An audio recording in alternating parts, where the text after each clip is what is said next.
They are among the greatest and most vile creatures in Middle-earth. Created by the first Dark Lord, they would plague men, elves, and dwarves far beyond their First Age origins.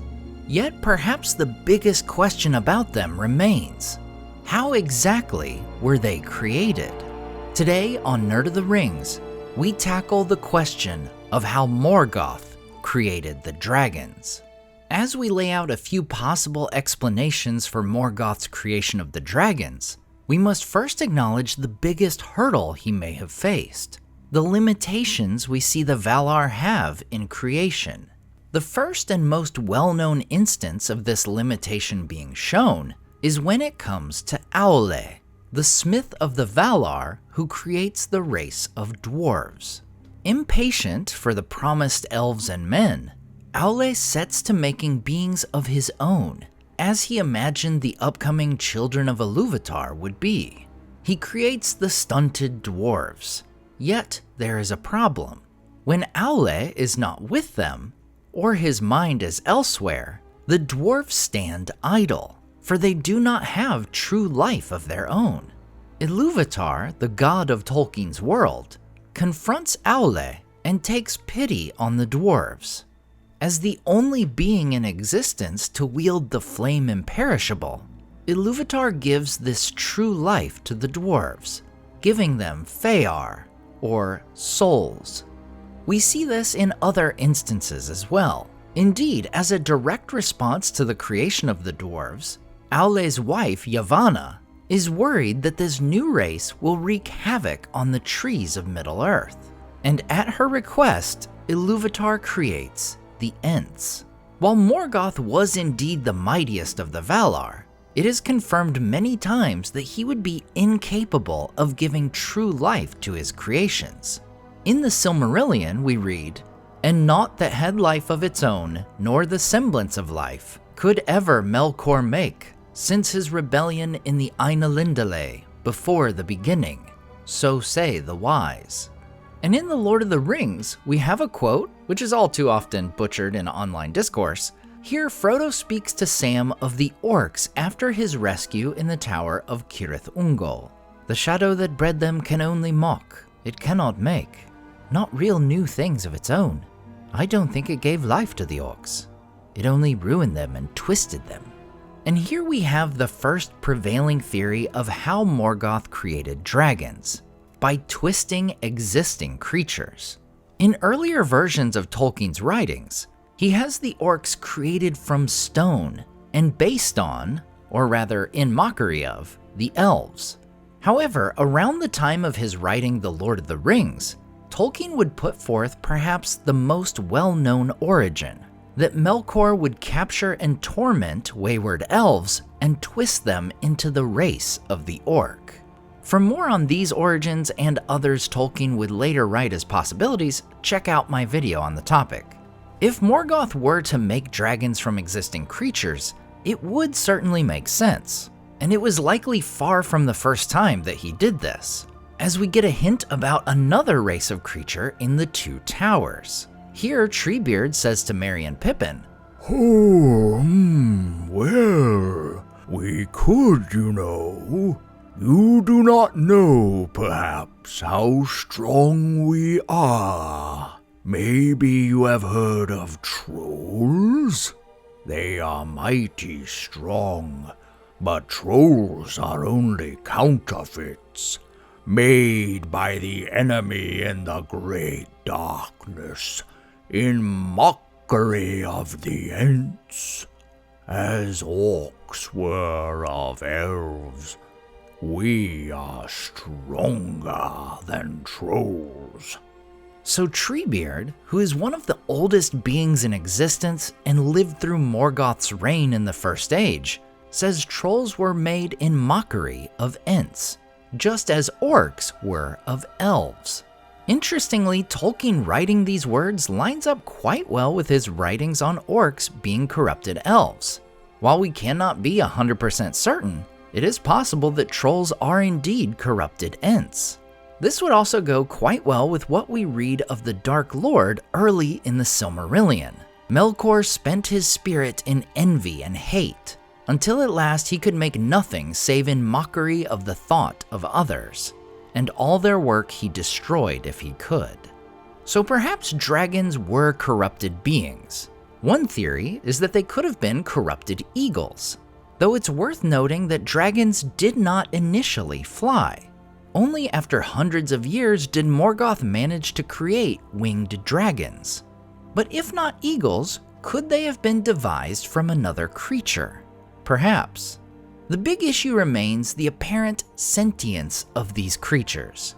From Glaurung to Smaug, they seem to have their own thoughts and motivations, indicating they are likely beings with fear or souls. But what if this soul came from elsewhere? What if, in his foul craft, Morgoth merged a hideous created shape with a spirit? This leads us to our second possibility, that dragons are inhabited by evil spirits. The best example of this practice comes not from Morgoth, but from Sauron. We are told that Morgoth's chief servant created the horrible race of the werewolves by imprisoning dreadful spirits within the bodies of great wolves.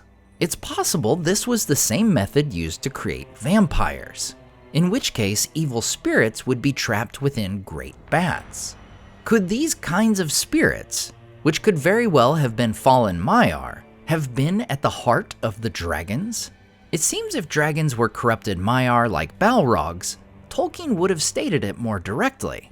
But perhaps one of these more vague spirits, perhaps lesser Maiar, could have been trapped within some horrible reptilian form of Morgoth's creation, giving life to the dragons.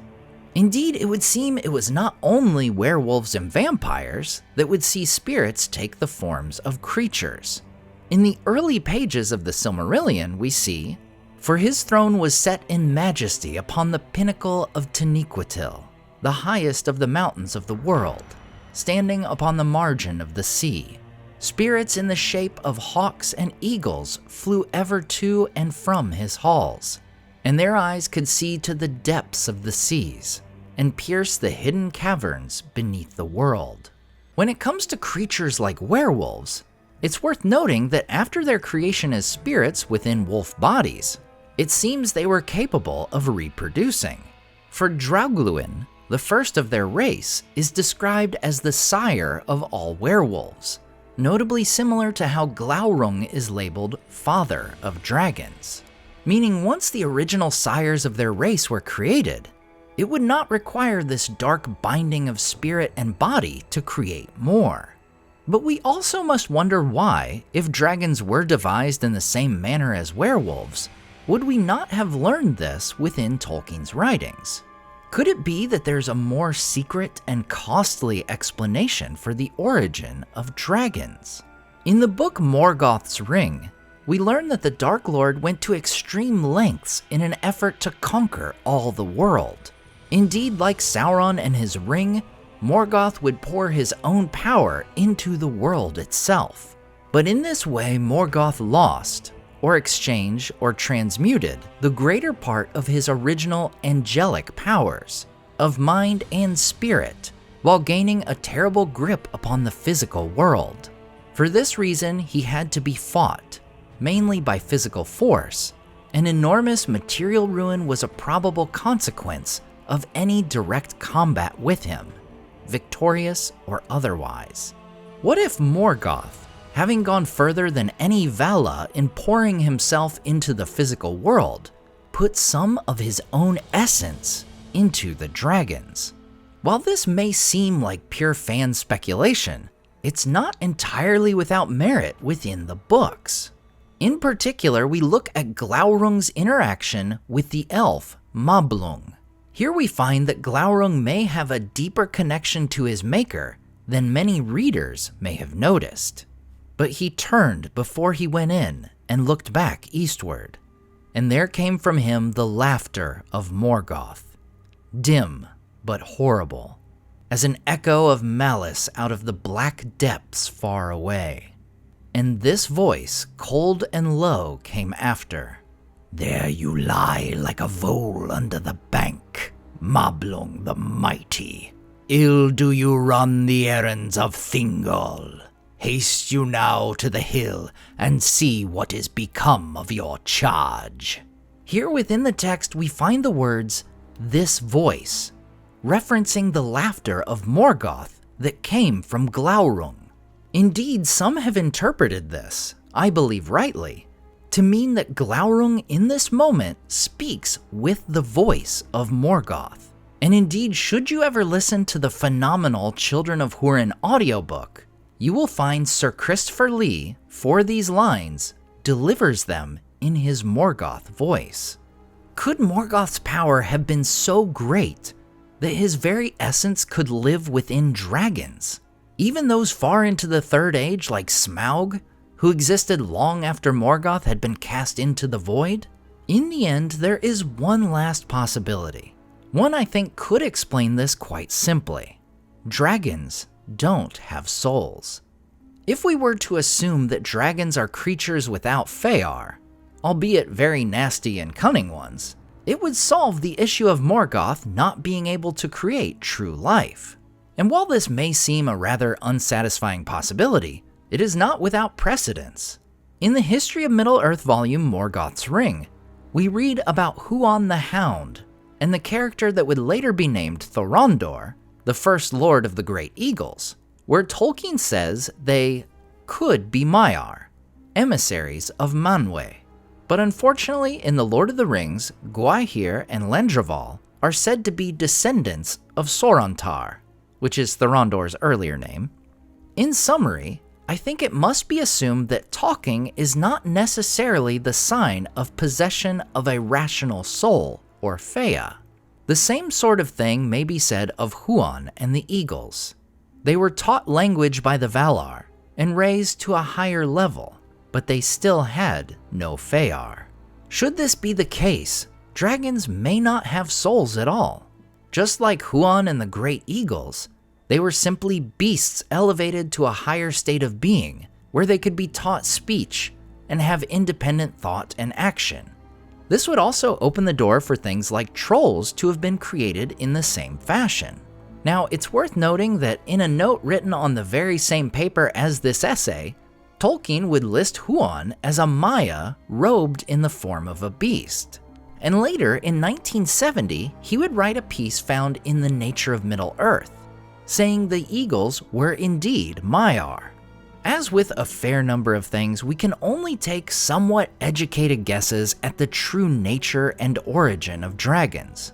As we've seen with beings like orcs, eagles, and Huon the Hound, even if Tolkien had given us an explicit origin for dragons, it's entirely possible he might have changed his mind later on. But now I want to hear what you think.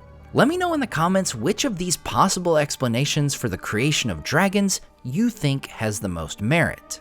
And if you have other theories, I'd love to hear them. At the end of the day, Tolkien may not have given us a fully mapped out equation for how dragons came to be, but he gave us something far better. He gave us incredible villains in dragon form, from the malicious Glaurung to the cunning Smaug.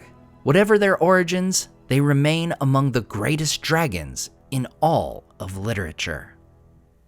As always, I want to say a huge thank you to all my Patreon and YouTube supporters who make this channel possible. Tom DeBombadil 19, Lissamy the Cinda, Rabbi Rob Thomas, Charles Leisure, CCDC Red Team, Joe Tepper, The Mighty Mim, Andrew Carlisle, Swirled Traveler, Matthew Jeffrey, Viking Lord, Alvin Einbert, Jeremy Daniel Derby, Madame Director, Leo Vittori, Sky Carcass, Slide Belts, Dane Ragnarsson, Berto Berg, Graham Derricott, The Dark-Haired One, Wyland, Z and N, Evely, Kia, Micah Wu, and Debbie. If you enjoyed the artwork in this video, check out the artists in the description to purchase prints of their great work for yourself. Thanks so much for watching, and we'll see you next time on Nerd of the Rings.